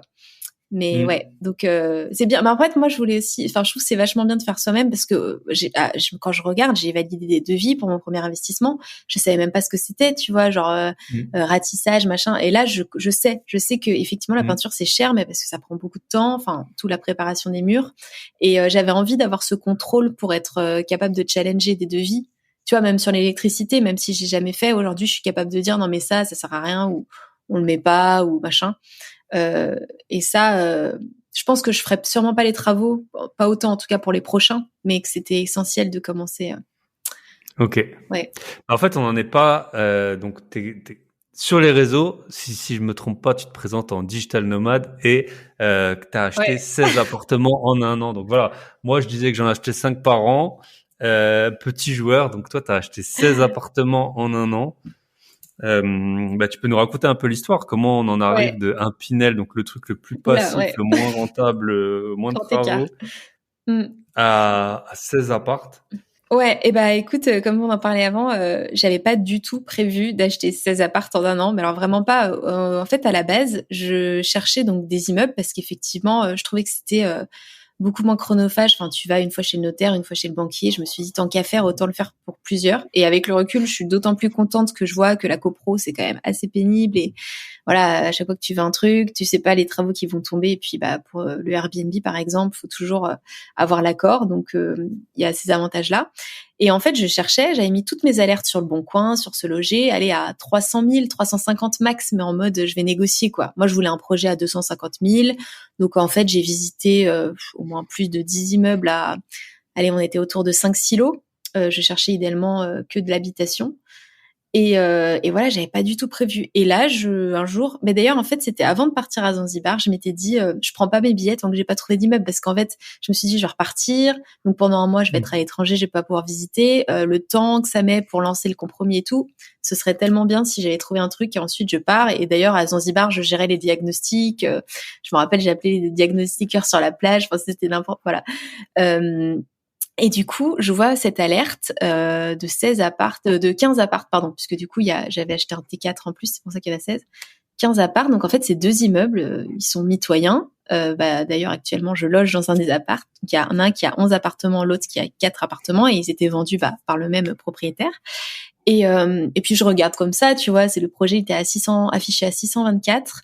Je regarde, je fais ah ouais, j'aime bien savoir ce qui se passe et tout, donc je regarde rénover à chaque départ de locataire, quasiment tous loués, tout ça.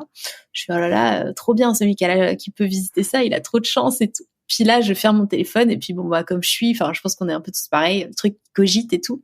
Je me dis Tu vas-y, penses tout le temps. je vais quand même appeler, c'est quand même bizarre et tout. Donc là, j'appelle l'agent et tout. Et puis bah finalement, je pouvais pas raccrocher en disant je verrai. Je dis bon bah je veux le visiter. Donc on prévoit une visite le vendredi, donc 2 jours après. Et là, pour le coup, c'est ce que je disais, ça devait être à 14h, donc trop bien, télétravail. Pour moi, j'avais pas trop de contraintes. Donc j'y vais.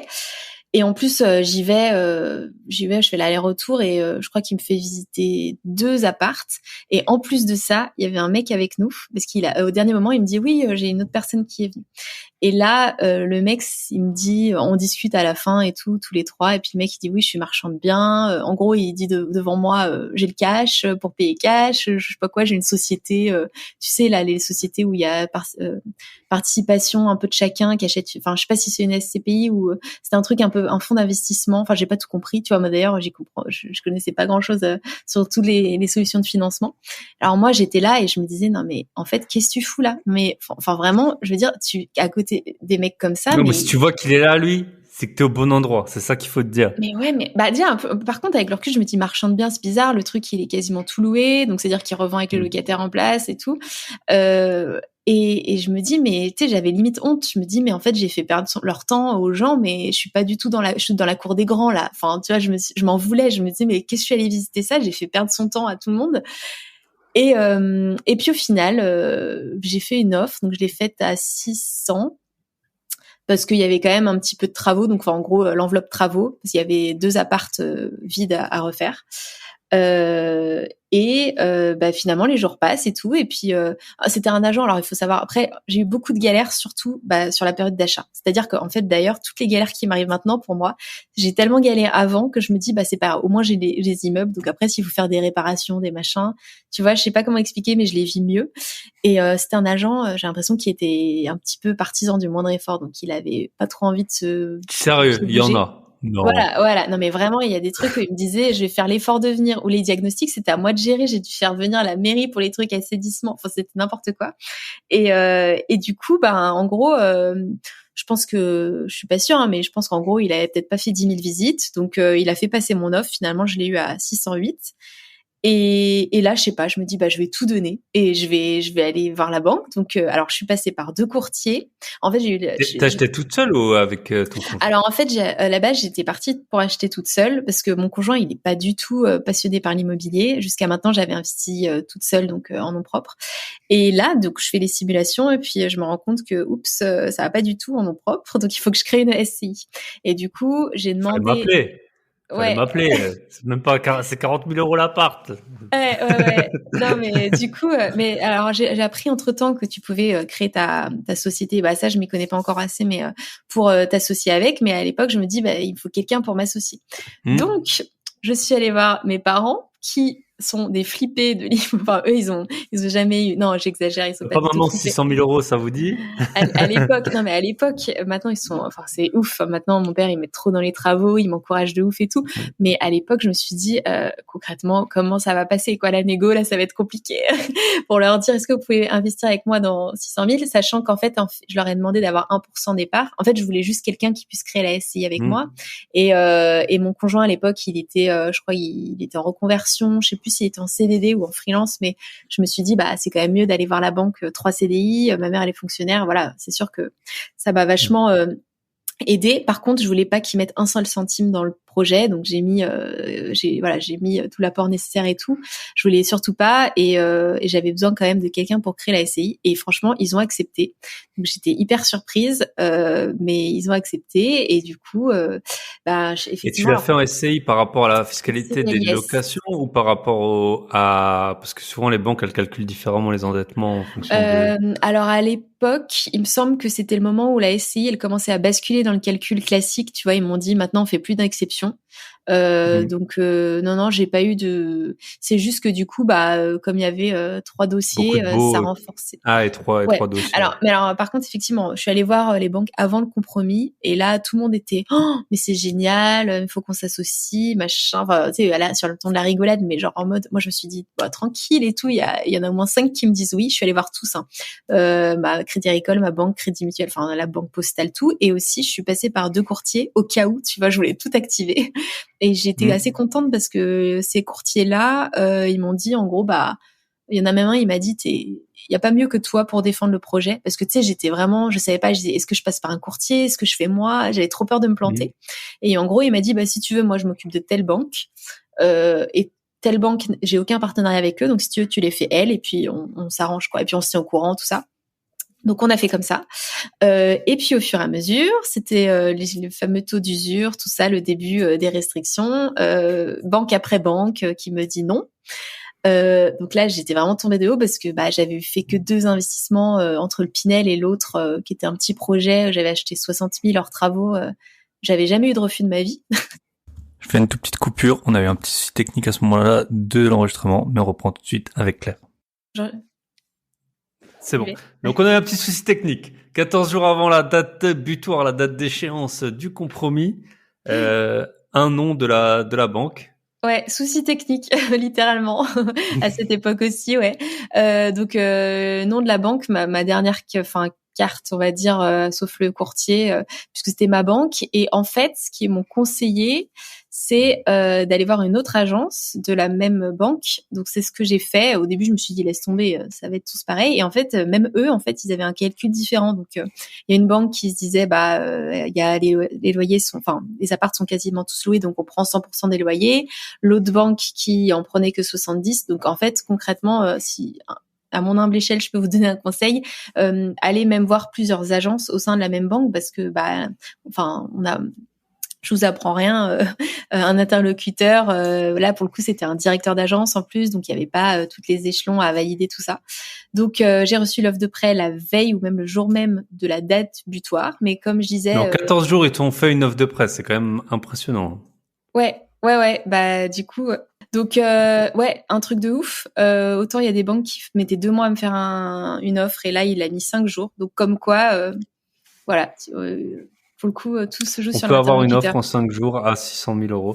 Ok. Et donc, c'était pour toi, c'était la SCI avec tes parents. Ouais, c'est ça. C'était la SCI avec mes parents. Alors par contre, effectivement, j'ai dû mettre de l'apport. En gros, le projet total, frais de notaire, travaux inclus, on est à 681 000.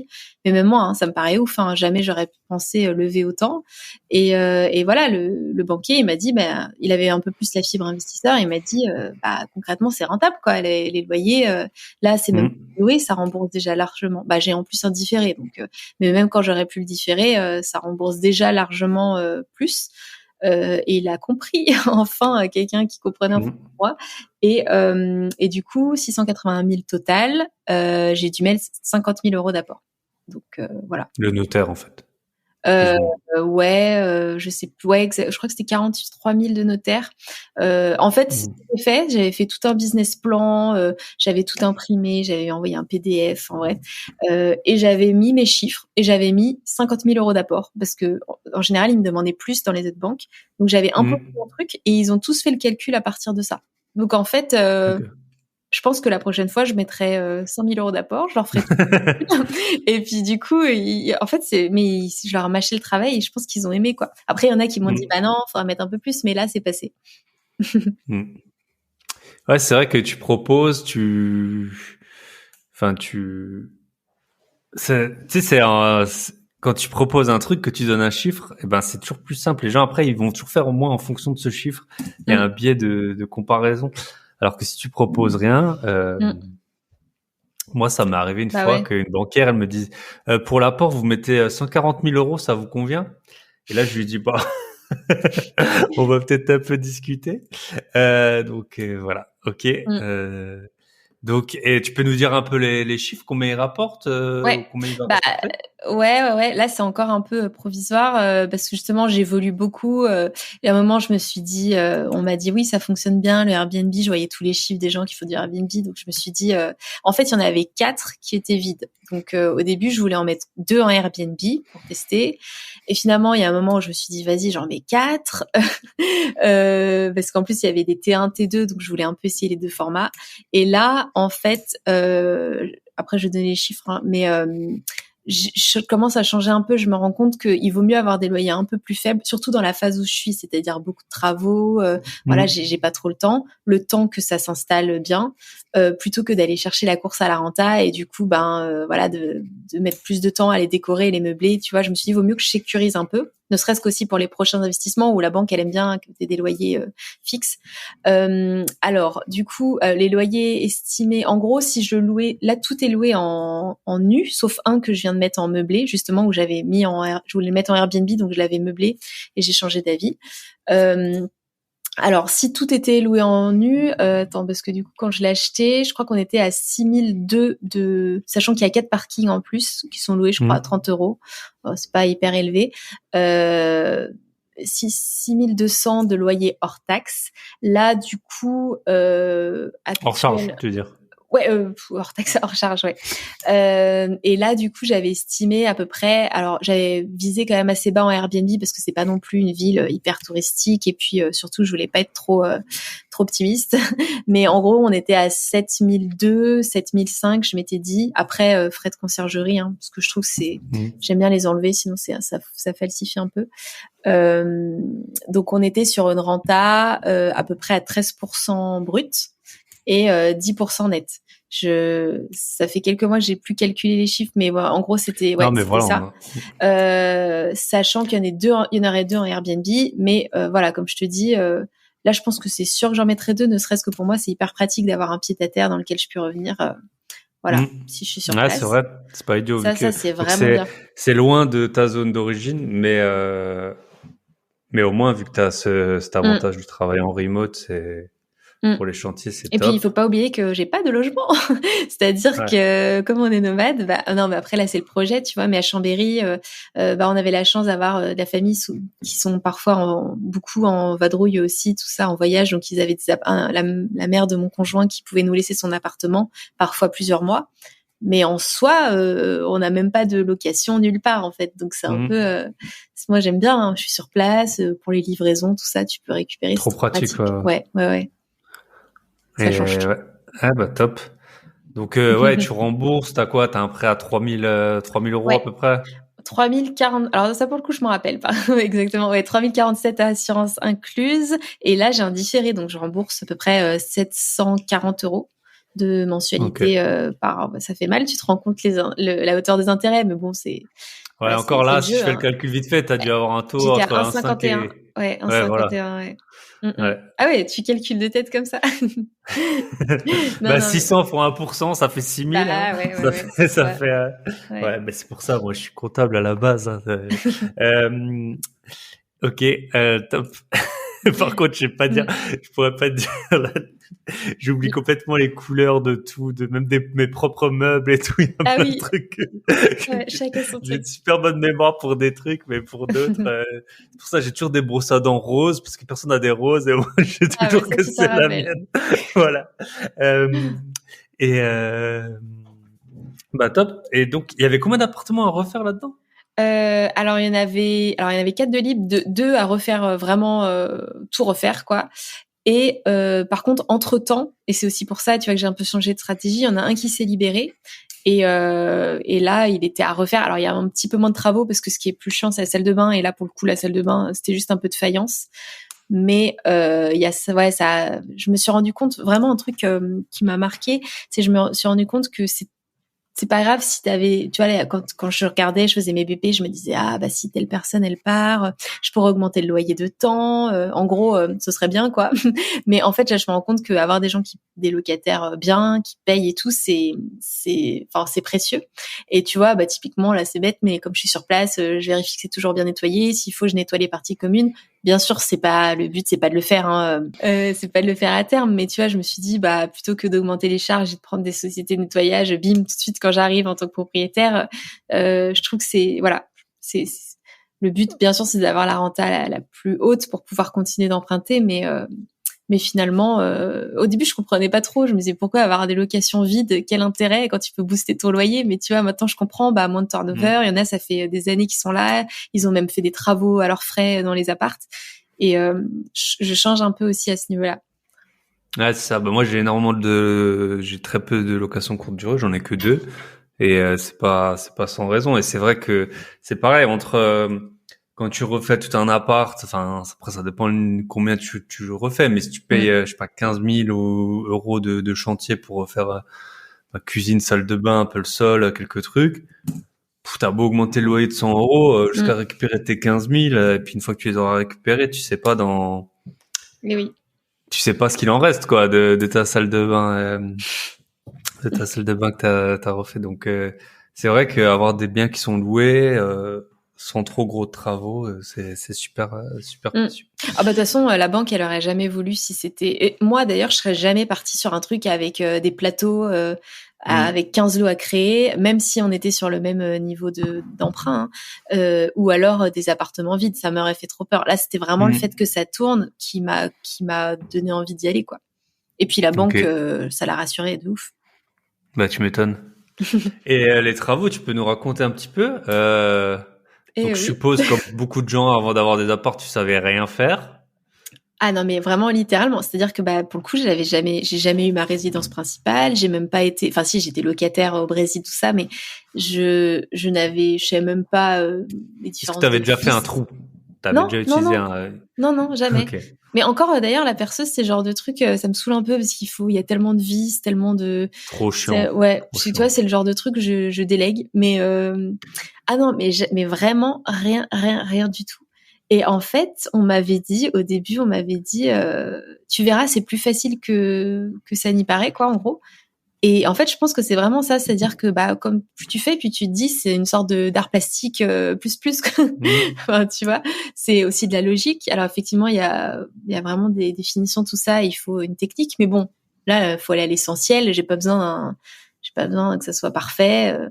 Donc, je sais pas quel niveau de détail tu veux, mais qu'est-ce que t'as fait, par exemple, comme travaux dans les appartements? Alors, on a fait tout ce qui est mur. Ça, d'ailleurs, je trouve que c'est vraiment le plus pénible parce que, tu vois, l'importance du ratissage. Nous, on avait mis une couche d'enduit, tout ça. Bah, tu vois, tu comprends pourquoi il en faut plus.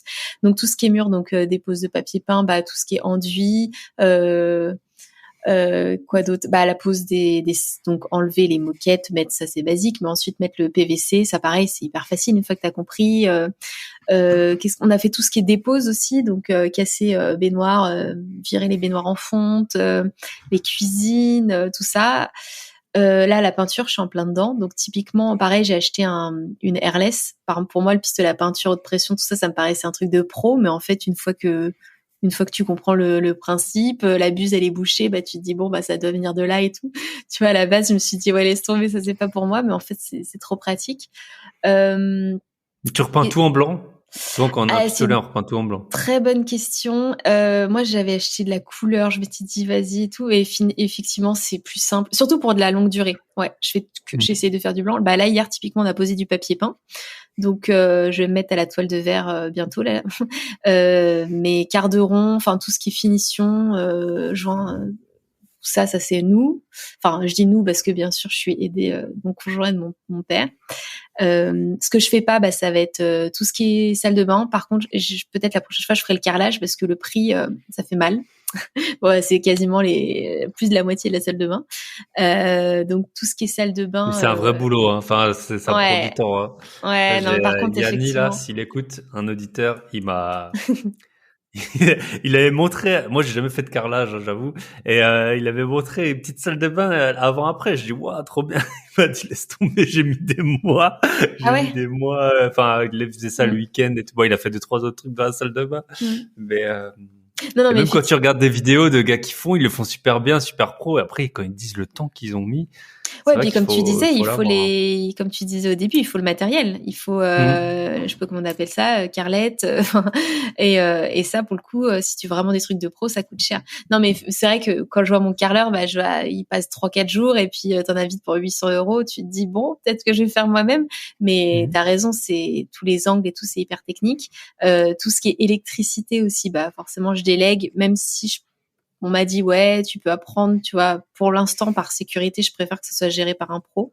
Et puis plomberie aussi et pose de cuisine. Pose de cuisine, ça, pareil, je trouve que c'est trop. À chaque fois, ils mettent 1 jour et demi. Je me dis c'est trop de temps. C'est épuisant. Puis c'est épuisant. Puis tout ce qui est étanchéité, tout ça, je me dis vaut mieux que ça soit nickel.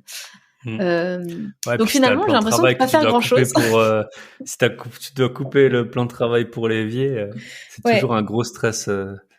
Euh, ouais. Bah, t'as l'impression de pas faire grand-chose, mais je suis sûr que ça te prend un temps fou, une Ah mais énergie c'est ouf. folle, et que Ah mais c'est après pour t'es ça. fier de ce que t'as fait, mais Ah mais je te dis ouais, c'est bah tu dois ça savoir. soude. C'est toutes les, alors je vais peut-être faire des généralités, mais surtout les femmes qui investisseuses, qui font des Mm. travaux avec leur père.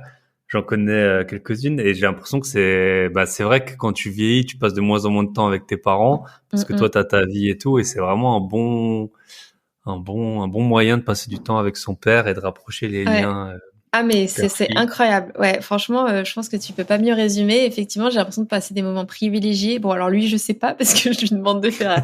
Non, mais je rigole. Non, mais lui, je pense en effet, il a l'air de bien aimer, il adore et tout. En plus, franchement, j'ai découvert aussi des compétences que je pensais pas du tout. Il fait tout alors que bah nous, ils ont juste leur résidence principale, tu vois. Il avait pas forcément, il est pas du tout artisan et tout.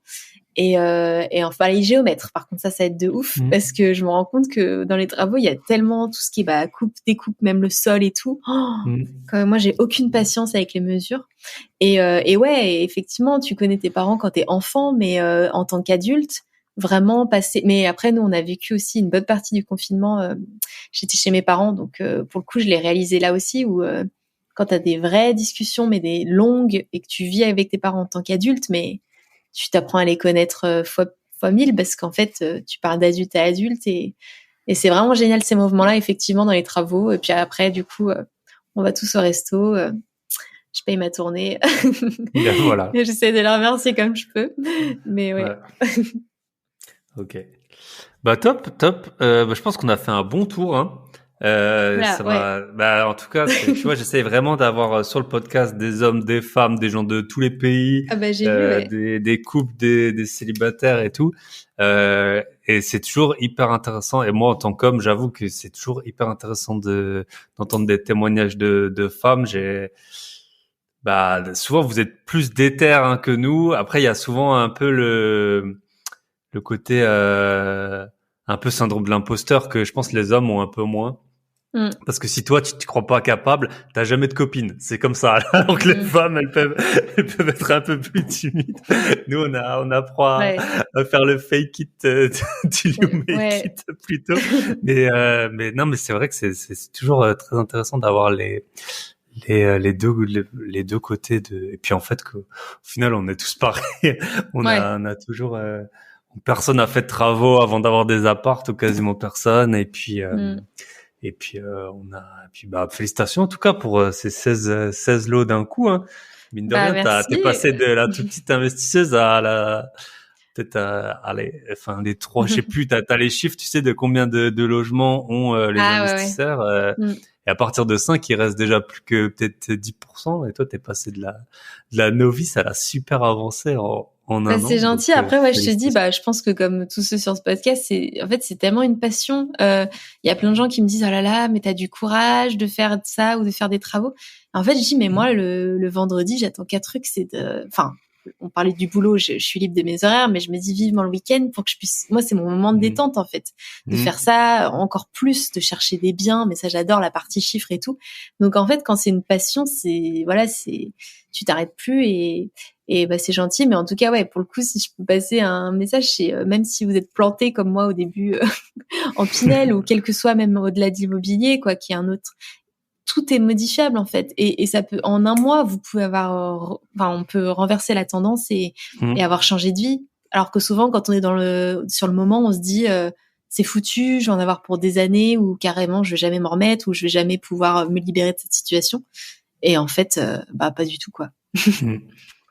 Et quand tu coupes, tu vois, enfin moi, en tout cas, par exemple, quand j'ai appris que j'allais payer 80 000 euros là pour sortir d'un bien, Mm, je l'ai su pendant longtemps, hein, mm, mm, enfin d'un emprunt. Et en fait, ça m'a plus emmerdé tout le temps où je savais que tôt ou tard j'allais les payer, que le mm. jour où je les ai payés, au moins c'était Ouais. fait, tu vois. Mm. Et alors ok, c'était beaucoup d'argent. Bon, j'avais eu un peu l'opportunité d'en gagner autrement, mais parfois, bah, tu sais, c'est comme dans la vie quand t'as peur d'un truc. En fait, quand tu le fais, c'est un peu Mm. moins pire que ce que tu penses. Et parfois, il vaut mieux peut-être se couper, peut-être pas un bras parce que vous allez en avoir besoin, mais voilà, peut-être laisser même quelques milliers d'euros sur la table et puis se relancer sur des bases. Bah Ouais, top. non, c'est clair. Si on veut te retrouver, t'as un compte Instagram super. T'es connu, hein, t'es quand même super. une célébrité. J'allais dire super différent surtout parce que je suis passée de voyages et de plages avec l'eau turquoise à des vidéos de ponçage, si ça vous intéresse. Mais ouais, du coup, bah, je suis sur Insta. C'est vrai que en ce moment, je partage 100% des travaux. On avait créé un compte avec mon copain Path to Freedom. On partageait tout ce qui est nomadisme digital, on était vraiment centré sur ça. Mais je pense que si vous regardez la date de la dernière publication, elle coïncide plus ou moins avec la date où j'ai acheté les immeubles. Parce qu'en gros, depuis que j'ai complètement arrêté. Moi, je suis un peu comme ça. Hein. Je me lance à fond dans un truc. On avait un podcast, pareil. On a fait, je sais pas combien d'épisodes par semaine, et bim, du jour au lendemain, je vais me dire bon, c'est bon, j'ai vu, je vais ailleurs. Voilà, Insta. En tout cas, voilà, s'il y a des questions en DM, ce sera. Donc ton Insta, tu peux le dire oralement pour les auditeurs. Alors, c'est claire.lbrt. Voilà. Ok. Eh ben Claire, ça m'a fait super plaisir de te voir et j'espère te rencontrer un jour dans un événement IMO ou si je suis de passage dans la région. Merci. Merci à toi. Marche. C'était un plaisir d'être invité. Et encore félicitations et à très bientôt. Merci, à bientôt. Et voilà, on arrive au terme de cet épisode. J'espère qu'il vous aura plu. Comme toujours, pensez à liker, commenter, partager. Tous les youtubeurs, tous les podcasters vous le disent à longueur d'année. Mais tous les autres, ils comptent pas. Il y a que le mien. C'est le seul qui est important de commenter, liker, partager. Et si vous voulez faire des gros billets, vous allez sur mon site www.grosbillets, au pluriel bien sûr, .com. Et si vous voulez que je vous partage les retours de ma LCD de résidence principale, ou si vous le faites vous, et que vous avez des conseils à me donner, n'hésitez pas, comme toujours, à me contacter info@bybypatron.net. Telegram, Instagram, vous savez comment me contacter, vu tous les messages que je reçois. Je vous souhaite une très bonne semaine et on se retrouvera bien sûr la semaine prochaine avec un nouvel invité d'exception ou peut-être un épisode tout seul. J'ai un épisode tout seul en préparation. Allez, bye bye.